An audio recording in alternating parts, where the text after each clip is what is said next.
So several times in your life, you will be tested or forced to think about who you are, and what has made you this way today. For some people, they are natural born leaders that when you just look at them, they have this charismatic attitude about them that you just know that they're destined to do great things. For other people, it's a certain person who influenced their life, or it may be an event or something in their life that happened that made them change the way that they feel, think, or continue to do things. So for me, I can tell you the exact moment, place, and person who changed the way that I am from who I used to be. So when I think about my life and I think about the formative years of when a person's character really builds and changes, I think about high school. So for those 4 years, sometimes you have people who had the best times of their life. They were at all the parties, they had a million friends. And for other people, it was a less fun time and definitely more anxiety-ridden and caused more awkwardness.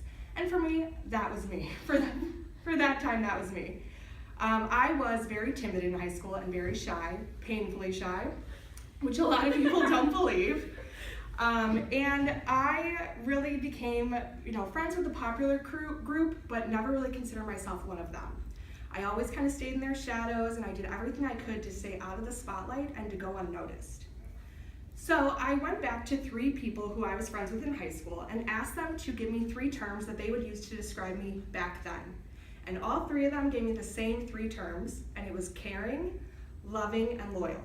And when I asked you guys, my audience, to give me 3 terms that you would use to describe me now, only having known me 2 or 3 years, I got very different responses.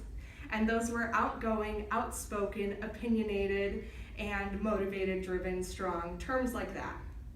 And while I definitely agree with all of those, I would use the most recent ones to describe myself and feel that the other 3, the caring, loyal, loving, are really more to my core. So when I look back at those things, I really, again, see where I was and who I am now. And in high school, I think about a specific moment. And my best friend Allison and I were standing in the hallway, and we saw a group of our friends talking to this new student who just happened to be the most beautiful boy I'd ever laid eyes on in my life. So our friend Warren came out of the group, came over to me and Allison, and before he could even get his greeting out, I stopped him mid-sentence and said, "Who's your friend?" And he went on to tell me that this boy's name was Jeremiah and that he had just moved here, transferred schools, he was on the soccer team with him, and I stopped him there and thanked him. I had all the information I needed. And at that point, I realized that I had to change this girl that I was, this horribly awkward, shy person. I had to become that girl that got his attention and got noticed, because if I didn't, all the other girls would. So the next day, with my ammo, I saw Jeremiah in the parking lot and walked up to him, and this wave of confidence came over me. And I introduced myself, asked him how soccer was going, how the transition was going, and from that day on, we were inseparable. So we started dating for the rest of senior year, and anytime we would have arguments or disagreements, I never backed down. I felt like he gave me that confidence to be able to say what I wanted to say. Whether at the end I felt I was right or wrong, I got my message out there.